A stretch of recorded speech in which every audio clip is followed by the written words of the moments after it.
నమస్కారం అండి. ఈరోజు మనం డిస్కస్ చేసే టాపిక్ ఏంటిదంటే గేట్ ఎగ్జామ్ గురించి డిస్కస్ చేస్తామండి. దీని గురించి చాలా మంది పిల్లలకి తెలియక బీటెక్ చేస్తుండ్రు కానీ ప్లేస్మెంట్స్ కోసం చూస్తున్నారు కానీ యాక్చువల్గా ఇంటర్ అయిపోయినాక ఎంసెట్ ఎంత ఇంపార్టెంటో బీటెక్ అయిపోయిన వాళ్ళకి గేట్ అంతా ఇంపార్టెంట్. ఈ విషయం తెలియక చాలామంది భయపడి అదేదో hard subject hard entrance coaching అని చెప్పేసి చాలామంది రాయట్లేరు. కానీ ప్రతి ఒక్క బీటెక్ స్టూడెంట్ రాయాల్సిన ఎగ్జామ్ ఏంటంటే గేట్ ఎగ్జామ్. గేట్ అంటే ఏంటంటే ఫుల్ ఫామ్ ఏంటంటే graduate aptitude test in engineering అంటే అది ప్రతి ఇయర్ వస్తుంది. ప్రతి ఒక్క బీటెక్ స్టూడెంట్ కంపల్సరీ రాయాల్సిన ఎగ్జామ్ ఏంటిది అని అంటే గేట్ ఎగ్జామ్. ఇప్పుడు ఇంటర్ వాళ్ళకి రాయంగానే ఎట్లా ఫీల్ అవుతారో ఇంటర్ వాళ్ళు రాయంగానే అందరూ ఎంసెట్ ఎట్లా రాయాలా, తర్వాతకి మేము బీటెక్ ఏ కాలేజ్కి వెళ్ళాలి అని అనుకుంటుంటాం. అలాగే గేట్ ఎగ్జామ్ కూడా చాలా చాలా ఇంపార్టెంట్. అది తెలియక చాలామంది అప్లై చేయక జాబ్ చేస్తామంటారు. మీరు జాబ్ చేయండి కానీ గేట్ ఎగ్జామ్ రాస్తే మీకు ఫ్యూచర్లో దాని గురించి చాలా ఇంపార్టెంట్ విషయాలు ఉన్నాయి. వాటి గురించి తెలుసుకోండి. ఫస్ట్ గేటు ఎవ్రీ ఇయర్ మనకి ఫిబ్రవరిలో ఎగ్జామ్ ఉంటుంది. ప్రతి సంవత్సరం మ్యాక్సిమం ఫిబ్రవరిలో ఎగ్జామ్ ఉంటుంది, నవంబర్లో నోటిఫికేషన్ వస్తుంది. ఇది గుర్తుపెట్టుకోండి. ప్రతి థర్డ్ ఇయర్ స్టూడెంట్ రాసుకుంటా వెళ్ళాల్సిన ఎగ్జామ్ ఏంటిదంటే బీటెక్ వాళ్ళు స్టూడెంట్స్ రాయాల్సిన ఎగ్జామ్ ఏంటిదంటే గేట్. నవంబర్లో నోటిఫికేషన్ వస్తుంది, ఆన్లైన్లో అప్లై చేసుకోవచ్చు.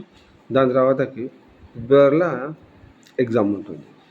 పెద్ద ఎగ్జామ్ హార్డ్ అంటూ ఏమి ఉండదు. మనం మంచిగా చదివితే ప్రతి ఒక్క ఎగ్జామ్ ఈజీ ఉంటుంది.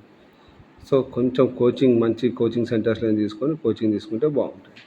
దాంట్లో క్వశ్చన్స్ ఎట్లుంటాయంటే 3 ప్యాటర్న్స్ ఉంటాయి. ఒకటి ఎంసీ మల్టిపుల్ చాయిస్ ఉంటాయి, మల్టిపుల్ సెలెక్షన్ క్వశ్చన్స్ ఉంటాయి, national transfer type answer type ఉంటాయి. ఎందుకంటే ఒకప్పుడు ఏంటిదంటే బీటెక్ అయిపోగానే సరే ఏదో జాబ్ దొరికేది, టీచింగ్ లేదంటే టీచింగ్ ఫీల్డ్స్కి వాటికి వెళ్ళేది. ఇప్పుడు ఏంటిదంటే బీటెక్ అయిపోగానే కంపల్సరీ అందరినీ ఏమడుగుతున్నారంటే ఎంటెక్ అడుగుతారు. ఎంటెక్ పీజీ సెట్ కూడా రాసుకోవచ్చు. దాని గురించి మనం నెక్స్ట్ వీడియోలో డిస్కస్ చేస్తాము. కాకపోతే గేట్ గురించి రాస్తే ఏంటంటే మీకు దాంట్లో ఎగ్జాంపుల్ ఏంటిదంటే గేట్ స్కోర్ మనకి 3 years వ్యాలిడిటీ ఉంటుంది. 3 years వ్యాలిడిటీ ఉంటుంది. ఆ ఎగ్జామ్స్ ఎవరు చేస్తారంటే ఒక్కొక్క సంవత్సరం ఒక్కొక్క ఐఐటి వాళ్ళు చేస్తారు.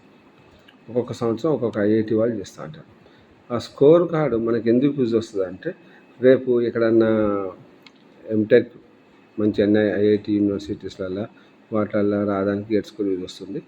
రేపు మీరు ఎక్కడైనా పిహెచ్డీకి చేయాలనుకోండి, సపోజ్ మామూలుగా మీరు పీజీ సెట్ రాసినాక కూడా పిహెచ్డీ చేయాలనుకోండి, అదే గేట్ స్కోర్ ఉంటే మీకు ఎక్కువ జల్దీ దొరుకుతారు. మీకు దాంతోపాటు ఫైనాన్షియల్ అసిస్టెన్స్ మీకు స్కాలర్షిప్ కూడా వస్తుంది. ఒక 12,000 దాకా ఒక స్కాలర్షిప్ రావచ్చు. ఇంకొక అడ్వాంటేజ్ ఏంటంటే లాస్ట్ 3 years నుంచి గేట్ స్కోర్ నుంచే కొన్ని నవరత్న కంపెనీస్ డైరెక్ట్ జాబ్స్ ఇస్తాయి. అవి ఏంటి అంటే ONGC, NTPC, BHEL, DRDO, ISRO, ఇవన్నీ పిఎస్యు రిక్రూట్మెంట్స్ అంటారు. Direct recruitment in top public sector undertaking. ఇది బాగా ఇంపార్టెంట్. గవర్నమెంట్ జాబ్ రావాలి, బీటెక్ చేసి నేనేం చేయాలో తెలియదు అని ఒక కామెడీ అయిపోతుంది. కానీ బీటెక్ చేసినాక థర్డ్ ఇయర్ నుంచి వాళ్ళు కంపల్సరీ గేట్ ఎగ్జామ్ ప్రిపేర్ కావాలి అని అనుకుంటే బీటెక్ వాల్యూ ఏందో తెలుస్తుంది.